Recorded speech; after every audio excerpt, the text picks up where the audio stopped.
नमस्कार दोस्तों, स्वागत है आपका चैनल के अंदर। दोस्तों, आज हम आपको इस वीडियो में चिड़िया और चिड़िया के बच्चों की एक ऐसी कहानी बताने जा रहे हैं जिसे सुनकर आप अपने बच्चों को भी सुनाएंगे और अपने बच्चों को भी शिक्षा देंगे कि हमें हमेशा इस तरह का ही बर्ताव लोगों के साथ करना चाहिए जो हमने आज चिड़िया की कहानी सुनी है। दर्शकों, काफ़ी अच्छी कहानी है, काफ़ी अच्छी आपको लगेगी। और अगर आपको कहानी अच्छी लगे तो फेसबुक पर शेयर कीजिए, ट्विटर पर शेयर कीजिए, इंस्टाग्राम पर शेयर कीजिए, सभी सोशल मीडिया पर शेयर कीजिए और अपने सगे संबंधियों में भी शेयर कीजिए, अपने पास पड़ोसियों को भी बताइए और हमेशा पूरी कहानी सुनिए, क्योंकि आधा अधूरा ज्ञान किसी काम का नहीं रहता है। अगर आपको ज्ञान लेना ही है तो ज्ञान पूरा लीजिए। देखिए, ज्ञानवर्धक जो कहानी होती हैं वो हमेशा काम आती हैं, आपके काम आएंगी, आपके बच्चों के काम आएंगी। तो चिड़िया की दो बात अपनी संतान को जरूर सिखा देना, कभी गरीब नहीं रहोगे, भाग्य खुल जाएगा। इस तरह का आज हम आपको वीडियो पेश करने जा रहे हैं और इस तरह की कहानी में हम आपको पूरा बताएंगे कि किस तरीके से आपको अपने बच्चों को इस प्रकार की शिक्षा देनी चाहिए। दोस्तों, कहानी शुरू करते हैं।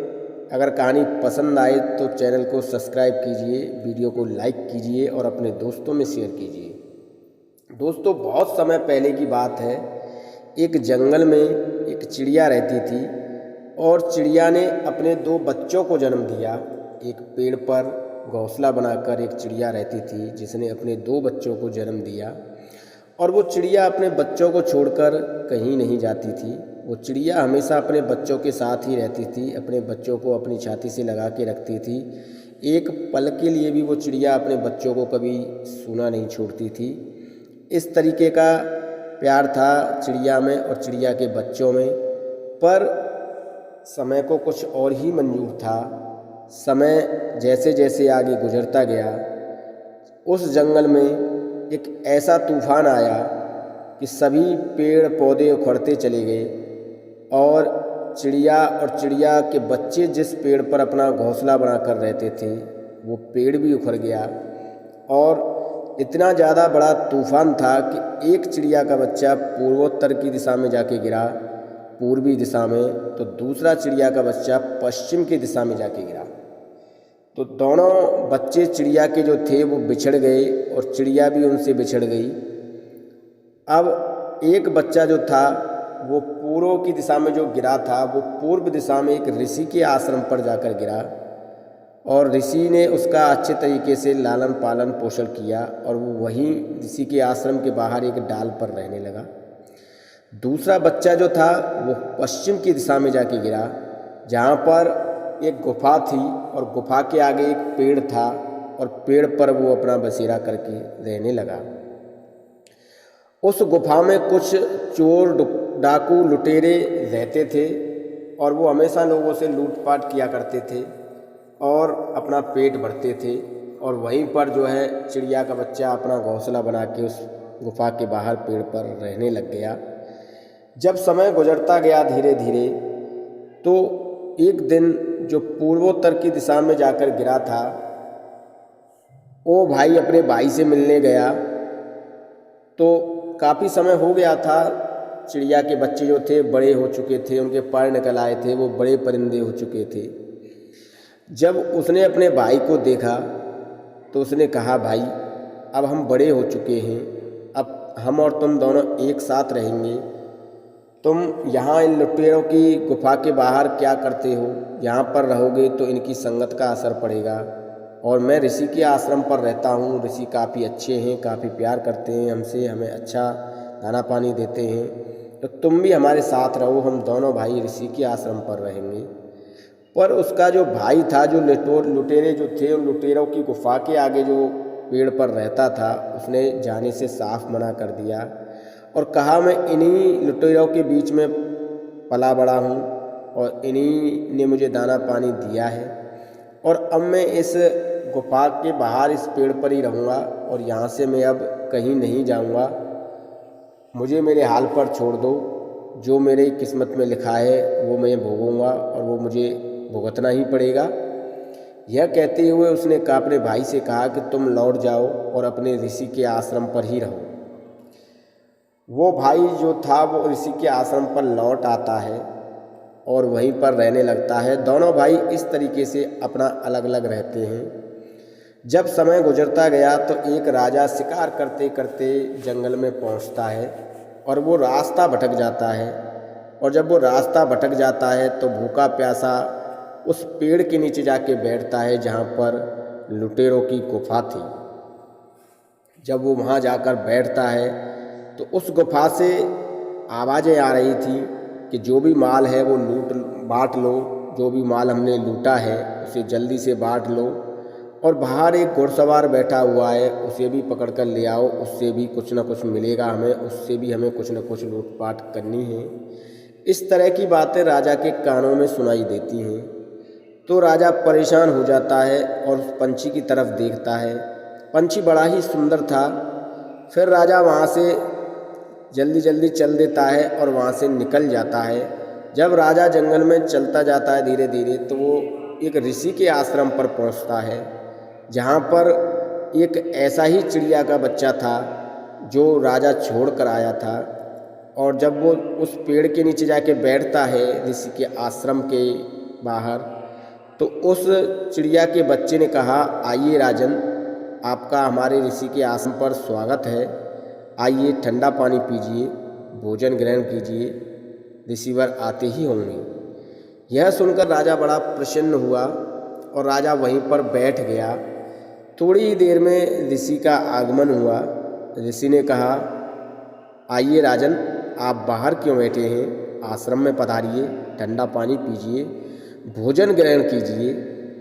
पर ऋषि काफ़ी देर तक सोचते रहते हैं और सोचने के बाद जो है वो राजा को अंदर ले जाते हैं। राजा बार बार टकटकी लगाए उस चिड़िया के बच्चे की तरफ देख रहे थे, उसे निहार रहे थे।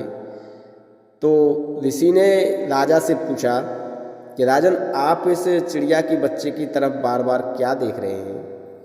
तब राजा ने कहा कि मैं रास्ता भटक गया था जंगल में, तो मैं एक गुफा के बाहर एक पेड़ के नीचे बैठा था, तो वहाँ पर इस तरह की आवाज़ आ रही थी कि लूट लो, यहाँ पर एक आदमी आके बैठा है और जो भी लूटा है उसे जल्दी से बांट लो। इस तरह की आवाज़ें मुझे मेरी कानों में सुनाई दे रही थी और वहाँ पर भी इस तरह का ही एक पंछी था। तब राजा से ऋषि ने कहा कि हे राजन, आप इस बात को नहीं समझेंगे। तब राजा ने कहा कि दोनों पंछी एक जैसे दिखाई देते हैं मुझे, काफ़ी सुंदर पंछी हैं, पर दोनों पंछियों में काफ़ी फ़र्क है। मैं जहाँ पर बैठा था वहाँ पर इस तरह की आवाज़ें आ रही थी लूटपाट करने की, और यहाँ पर जब मैं आया तो इस चिड़िया के बच्चे ने मेरा अच्छा स्वागत किया और मुझसे कहा कि पानी पी लो ठंडा, और अंदर आइए, ऋषिवर आते ही होंगे, भोजन ग्रहण कीजिए। तो दोनों पंछियों में कितना फ़र्क है, पर दोनों पंछी दिखने में एक जैसे लगते हैं। तब ऋषि ने कहा कि हे राजन, आपने सही पहचाना, दोनों एक ही माँ की संतान हैं, दोनों भाई भाई हैं और दोनों बचपन में एक तूफान के लपेट में आकर अपने घर से बेघर हो गए थे और दोनों एक दूसरे से अपनी माँ से बिछड़ गए थे। एक मेरे आश्रम पर आके रहने लगा और दूसरा उस गुफा के आगे जो पेड़ है उस पर जाके रहने लगा। पर हमने हमेशा यही सीखा है कि दूसरों का सम्मान करो, आदर करो। जैसा हम दूसरों के सामने बर्ताव करते हैं हमारे बच्चे वैसा ही सीखते हैं। तो जब हम कोई व्यक्ति हमारे आश्रम पर आता है तो हम उसका इसी तरह आदर सत्कार करते हैं जैसे हमने आपका किया है। तो वही इस चिड़िया के बच्चे ने सीखा है और ये भी वही कहता है जो हम कहते हैं। और आप जहाँ से आए हैं वहाँ पर जो चिड़िया का बच्चा है वो वही कहेगा जो वहाँ पर जो चोर डाकू लुटेरे रहते हैं, और जो वो बातें आपस में करते हैं वो उन्हीं बातों को कहेगा, क्योंकि जो संस्कार हम अपने बच्चों को देते हैं वही संस्कार हमारे बच्चे सीखते हैं। तो राजन, ये है इन दोनों भाइयों की कहानी। राजा काफ़ी प्रसन्न हो जाते हैं और राजा कहते हैं कि हमेशा हमें अपने बच्चों को अच्छे संस्कार देने चाहिए, अच्छी सीख देनी चाहिए, जिससे कि वो समाज में आगे बढ़ें और अपना नाम रोशन करें और हमारा भी नाम रोशन करें। हमेशा अच्छे वातावरण में ही अपने बच्चों को रखना चाहिए। जैसे वातावरण में हम अपने बच्चों को रखेंगे, बच्चे वैसा ही संस्कार सीखेंगे।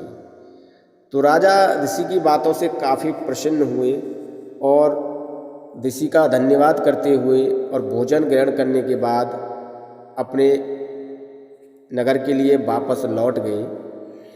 तो दोस्तों, इस कहानी से हमें यही सीख मिलती है कि हमेशा हमें अपने बच्चों को अच्छे संस्कार देने चाहिए, अच्छी सीख हमें बच्चों को देनी चाहिए, ताकि वो दूसरों का आदर सम्मान करें और दूसरों को इज्जत दें, भोजन पानी के लिए पूछें और उनका अच्छे से आदर सत्कार करें। यही हमें अपने बच्चों को सिखाना चाहिए। ये कहानी हमें यही प्रेरणा देती है कि अगर आप अपने बच्चों को जैसा सिखाएंगे वो बच्चे वैसा ही सीखेंगे। अगर आप अपने बच्चों को गलत सिखाएंगे तो गलत सीखेंगे। अगर आप अपने बच्चों को सही सिखाएंगे तो वो सही शिक्षा सीखेंगे। तो हमेशा आप अपने बच्चों को अच्छी शिक्षा देने की कोशिश करें, अच्छा सिखाने की कोशिश करें, ताकि आपके बच्चे आपका नाम रोशन करें। हर कोई व्यक्ति समाज में आपसे कहे कि आपके बच्चे कितने अच्छे हैं, आपने अपने बच्चों को कितने अच्छे संस्कार दिए हैं और आपको कभी समाज के आगे शर्मिंदा नहीं होना पड़ेगा। समाज में आपको हमेशा इज्जत और मान सम्मान मिलेगा। हमेशा आप समाज में ऊंचे स्तर पर बैठे रहेंगे। हमेशा आपकी समाज में इज्जत होगी, आपकी भी इज्जत होगी, आपके परिवार की भी होगी, आपके बच्चों की भी होगी। तो चिड़िया की ये 2 बात अपनी संतान को ज़रूर सिखा देना, जो मैंने आपको इस वीडियो में बताई हैं। और उम्मीद करता हूँ वीडियो में आपको कहानी अच्छी लगी होगी। अगर आपको कहानी अच्छी लगी है तो आप इस कहानी को व्हाट्सएप पर शेयर कीजिए, फेसबुक पर शेयर कीजिए, अपने दोस्तों में शेयर कीजिए, अपने पास पड़ोसियों में शेयर कीजिए। इसके अलावा अगर आपको हमारी वीडियो अच्छी लगी हो तो हमारे चैनल को सब्सक्राइब कीजिए, लाइक कीजिए, अपने दोस्तों में शेयर कीजिए। और अगर आप चैनल पर पहली बार आए हैं तो प्लीज़ चैनल को सब्सक्राइब कीजिए और बेल आइकन को प्रेस कीजिए। इस तरह की वीडियो की नोटिफिकेशन आपको सबसे पहले हमारे चैनल की मिलती रहेगी और आप हमेशा इस तरह की कहानियों से जुड़े रहेंगे और इस तरह की कहानी आप सुनते रहेंगे। और आपको इससे भी अच्छी कहानी हम अपनी वीडियो में सुनाने की कोशिश करेंगे और भी अच्छी अच्छी कहानियाँ आपको इसी तरह की हमारे चैनल पर देखने के लिए मिलती रहेंगी। दोस्तों, वीडियो अच्छा हो तो प्लीज़ लाइक कीजिए, शेयर कीजिए अपने दोस्तों में और प्लीज़ मेरे चैनल को सब्सक्राइब करना ना भूलें।